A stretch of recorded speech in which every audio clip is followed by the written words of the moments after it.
నమస్కారం ఘంటారావానికి స్వాగతం. ముందుగా ప్రధానాంశాలు. రెండేళ్ల పాలనలో ఒక్క అవినీతి ఆరోపణైనా చేయగలరా? మచ్చలేని పాలన అందిస్తున్నామన్న మోదీ.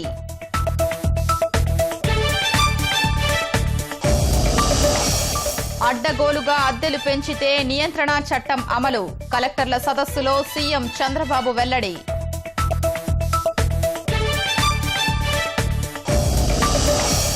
భానుడి ప్రతాపంతో నిప్పుల కుంపటిలా రాష్ట్రం. రాజమహేంద్రవరంలో భారీ వర్షం, కూలిన చెట్లు.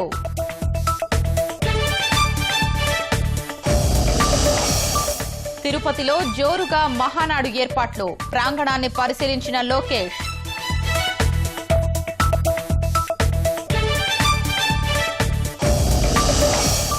తెలంగాణ ఎంసెట్ ఫలితాల్లో రాష్ట్ర విద్యార్థుల హవా. ఇంజనీరింగ్ మొదటి 10 ర్యాంకుల్లో 6 కైవసం.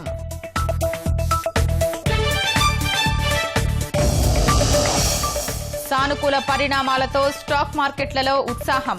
2 రోజుల్లో సెన్సెక్స్ 1000కి పైగా పాయింట్లు వృద్ధి.